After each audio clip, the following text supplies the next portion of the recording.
Hey guys, welcome back to the channel. I'm super happy to have you here. I'm not going to waste any time getting to it, but I want to remind you this is for entertainment purposes only. Of course, do your own research, come up with your own opinions, and I also want to say that I'm about to do this little clicky thing I do that I love to do, and I tried it earlier and the batteries are out, but I didn't want this to be any later than it already is, so it's going to be really like anticlimactic, but you know, you get it. So without any more wasted time, let's get to it. See what I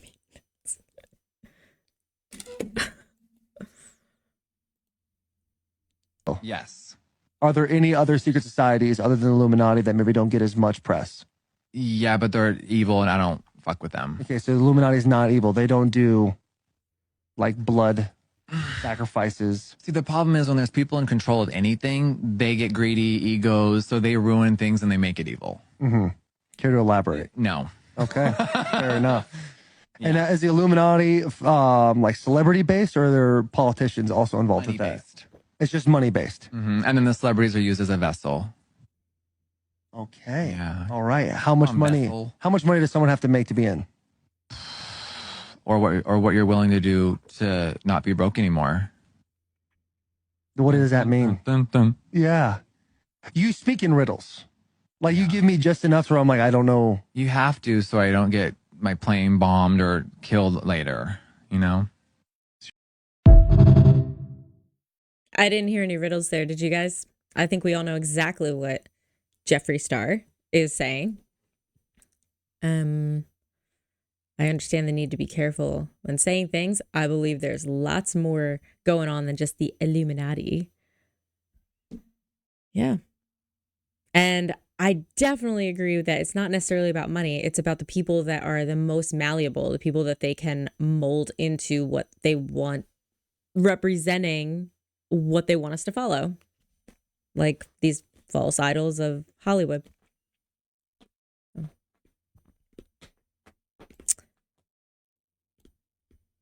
1893 Chicago World's Fair, and wasn't murdered by serial killer H.H. Holmes, these are some of the things you would have seen. First off, the train that took you to the World's Fair was most likely being conducted by a fellow named Casey Jones. At the fair, you would have seen the very first performance of the Pledge of Allegiance, a performance by a very young Harry Houdini, and a few companies introducing products for the very first time. Some of those products were Juicy Fruit, Pabst Blue Ribbon, Quaker Oats, and Cracker Jacks. You would have gotten to taste a dessert made especially for the World's Fair by a woman named Bertha Palmer, known as the Brownie.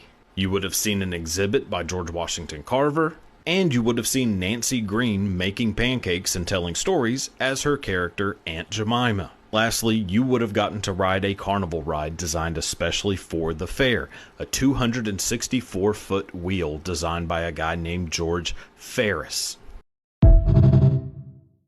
How amazing this fair must have been. Truly. Can you imagine? So many things. How overwhelming. All these things that are normal to us today, like Juicy Fruit and Ferris wheels, were just like introduced. What a cool time to be alive. In that way, I suppose. Oh, did you guys hear about Trump's plan to have a World's Fair type thing going on all around the country for the entire year? For an entire year during his presidency, to commemorate the anniversary of. Yeah. It's kind of cool. I think it's cool. I cannot even begin to imagine what this will be like, or how you have something like this go on for a full year, and who's gonna pay for that. But it sounds cool, and I hope it's a lot like this. Adele. Beyonce. Beyonce feels overshadowed by Adele and knows that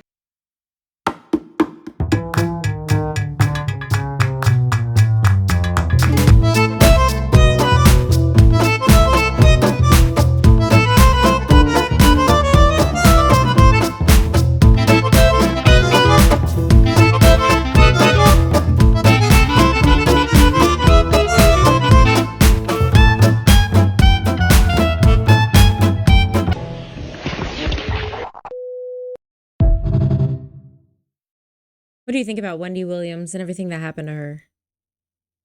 It did seem highly suspicious that she was just this outspoken talk show person, and then all of a sudden she's needs medical help to survive. And I don't know. I think she had too much to say.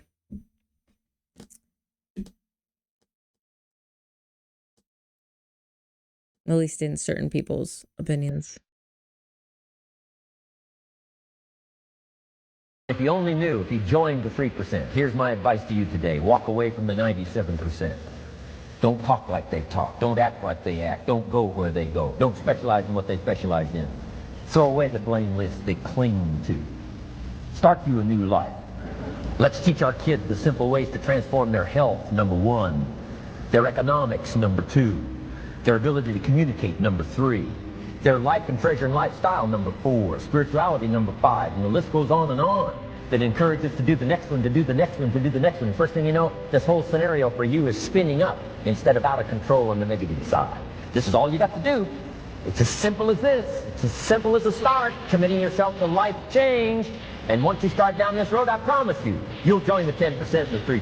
Take charge of your own life. Take charge of your own day. Take charge of your own conversation. Take charge of your own family. Take charge of your own possibilities. And learn these skills, develop this kind of strategy, and I'm telling you, life will open up for you. Join the 3%. Join the 10%. Lend a helping hand, but don't fall into their poor philosophical scenario. Don't blame what they blame. Don't use the excuses they use. It's called the language of the poor. Switch gears, switch language, switch ideas, switch strategy. Start with the simplest of disciplines. And don't demean any of these disciplines. The smallest of disciplines starts the process of life change. Stands true.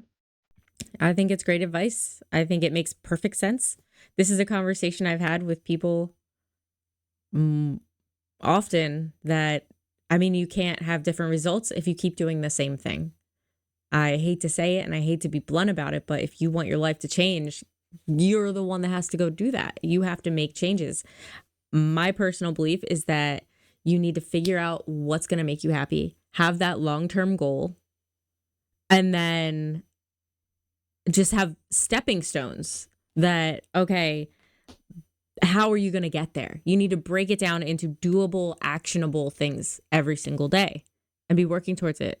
It has to rule your mind. I mean, obviously there's other things going on, but it has to constantly exist as a seed that you plant in your mind that you want your life to be different.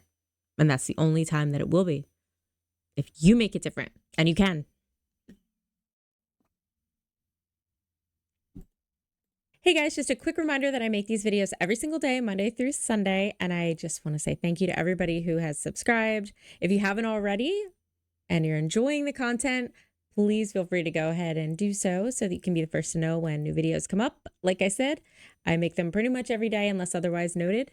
And I really have to say thank you so much to everybody who has subscribed and everybody who's been commenting and communicating with me. This is just one of the coolest things I've ever done. And I'm just so grateful, and I'm just having such an awesome time learning and building and meeting you guys. So thank you. And I can't wait to see you tomorrow. Back to it. It's true.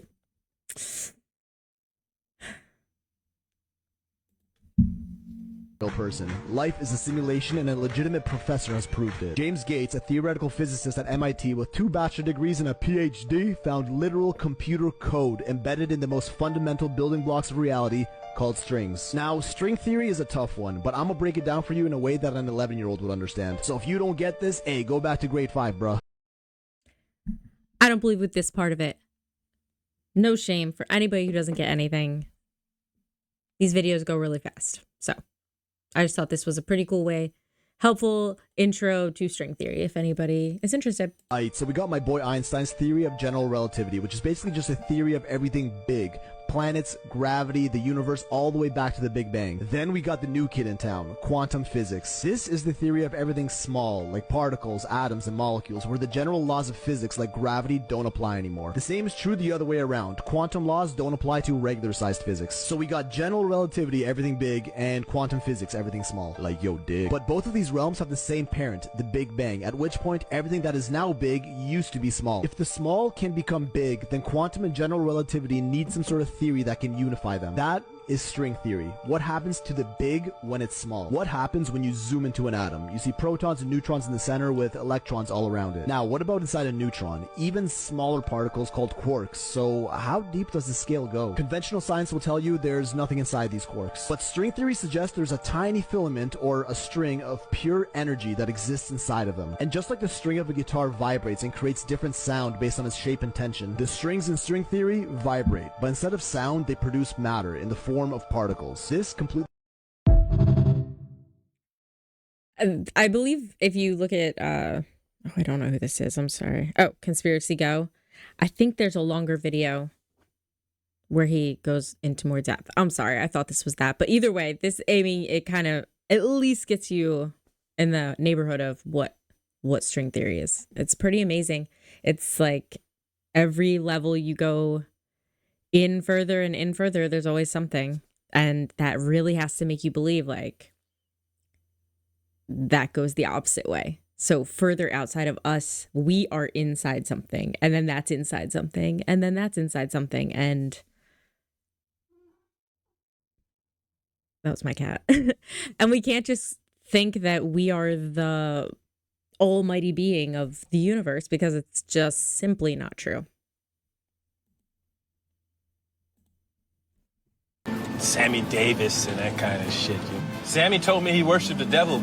Sammy was like, you know, Satan is as powerful as God. And I was like, what the fuck are you talking about? He says, why do you think there's so much anger in the world and killing and murder and Satan? And he saw my reaction to it, and he kind of lightened up on it. And he was like, the downtown is dark, and it's the candles on the table and Sammy's face over the candle. You know, Satan is as powerful as God.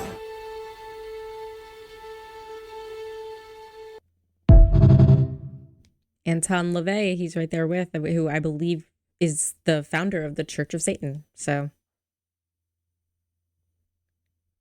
he's not the only one out there in Hollywood. Definitely not. Mind-blowing. Recent research has suggested that plants aren't only sentient, but are intelligent on levels we never would have imagined possible. Check this out. There's been a revolution in vegetal biology. Science now shows that plants appear to be sentient beings. They perceive light, smell, touch, water, and many more variables than we do. They can learn, remember, and communicate. They exhibit the traits that we associate with personhood. Experimental science has confirmed that plants can see when you're standing next to them and the color of your shirt. They don't have eyes, but they have the same photoreceptor proteins all over their bodies that humans have at the back of the retina. A plant may not have a brain, but it acts like a brain, says Narby. The word neuron comes from the Greek for vegetal fiber. Neurons actually look like the cut of the inside of a plant. Research over the past 30 years has illuminated a profound intelligence throughout nature. Dolphins and many other animals recognize themselves in a mirror, long a scientific measure of intelligence. Pigeons have better memory for paintings than do college students. But you gotta give it up for slime molds. In every single test, these single-celled, brainless, mucus-like blobs that can reach the size of a human hand perfectly solve mazes, another measure of intelligence. I certainly believe that. I certainly believe that. I think it's important to be kind to all beings, plants, animals. I'm that person who's picking up a bug to move it outside so my cats don't kill it. You know, I think it's important to be mindful of creatures smaller than us. It's very important. It matters. It really does matter. So be kind.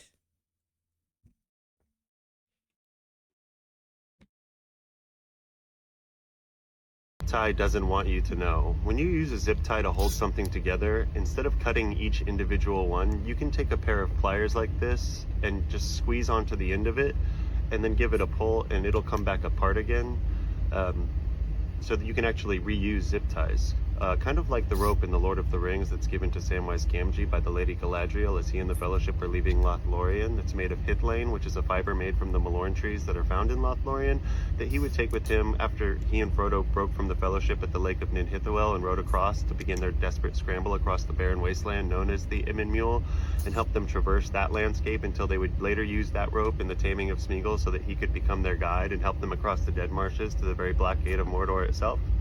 But I guess Sam didn't need pliers to undo his real elvish rope, but I still think that it's a cool little trick to know, and maybe it'll come in handy one day. So, yep.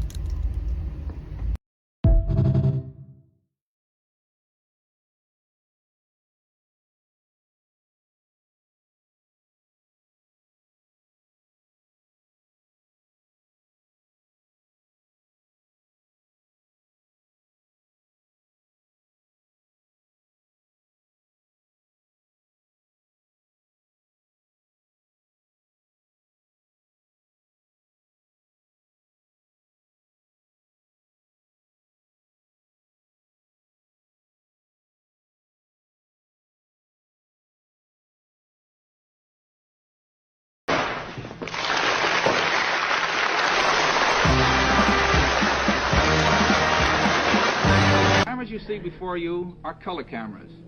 They are now I'm sorry. I had that muted for some reason. But I was talking about how I hope Big Zip Tie doesn't come after us for talking about this. And I'm just surprised that people haven't, that this isn't more commonplace. But I think that we're pretty lazy. Not we, not you or I, but some people are. It's just easier to cut it off, right? Big zip tie.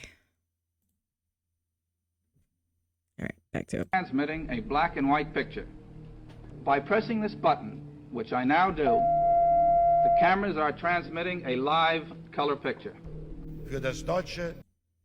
Why do I feel like that button actually had absolutely nothing to do with TVs turning color? Fernsehen.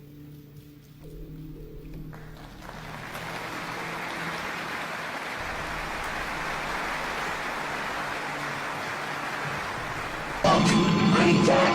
The colour! It's leaking through the window! Pooh, filthy thing all over my new carpet! Look, it's filling the room!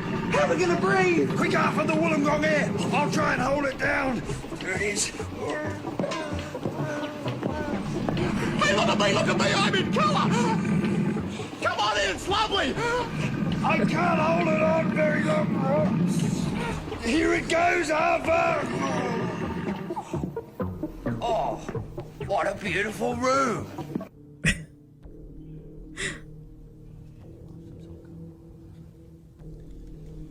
Et voici la couleur. Au jour fixé et à l'heure.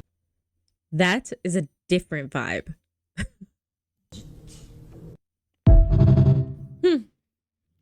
Very cool. Interesting that it did not happen kind of around the same time. There were years in between different countries going color. That's wild.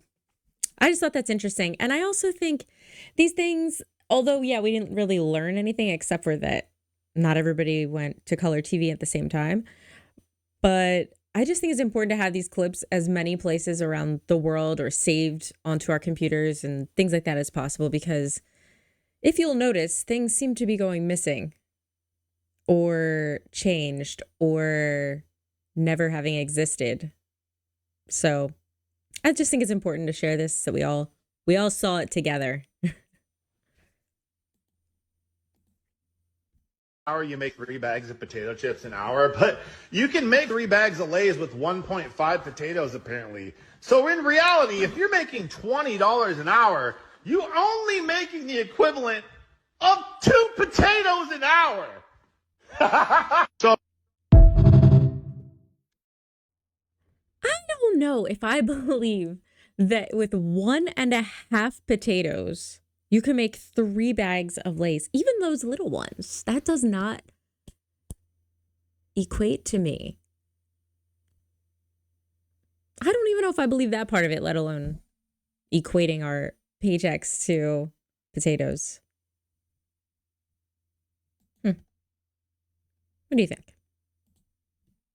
A gift, you would not open it in front of me because that would be considered greedy, that you had no self-control.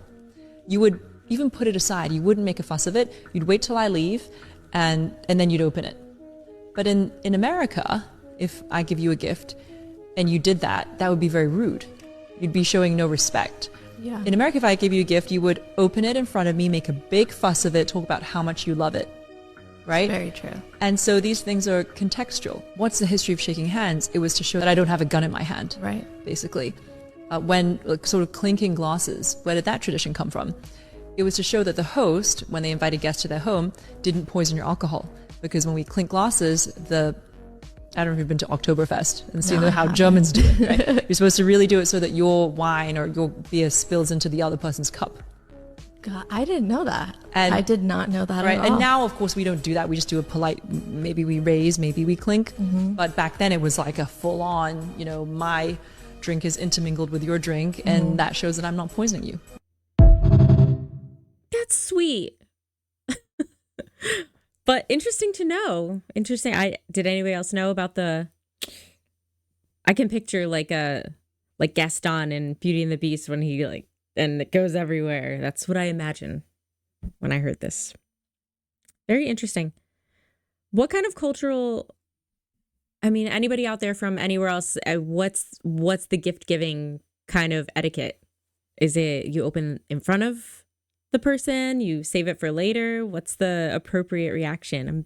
I'm very curious about this. I never really thought about gift giving going differently than the way I know it. And I'm sure a lot of people haven't.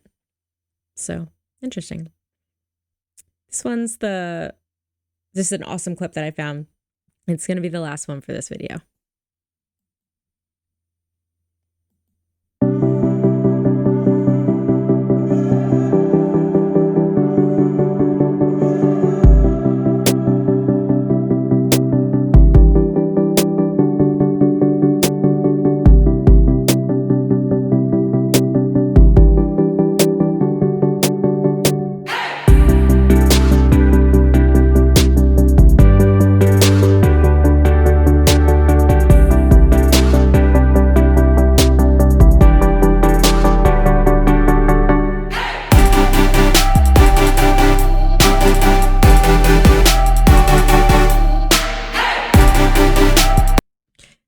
I just thought that was really beautiful. And reading that it was a tribute to his grandmother really just kind of hit me hard. And I'm sure anybody who's lost anyone can relate to wishing you could create a stairway. And I looked up a little more about this. It's kind of cool. It's from 2015.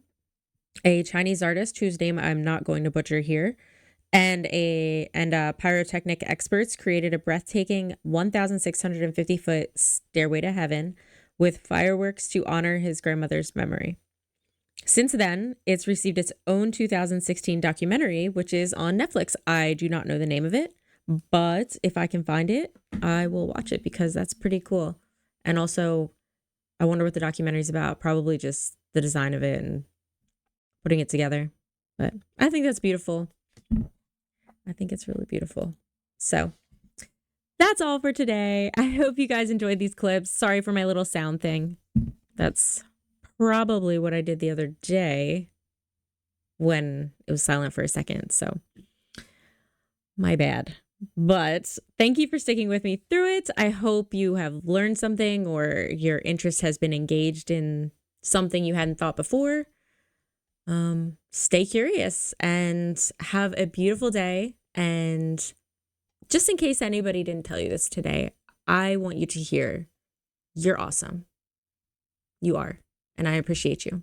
So have a beautiful night and good night to my wonderful grandmother. I love you. And please send positivity and thoughts to her beloved cat. He's been in our family for a very long time. He's 20. His name is Rusty, and he's not been doing the greatest these past few weeks. So we're hoping that we get some more time with him. So keep Rusty in your thoughts. Thank you. Bye, guys.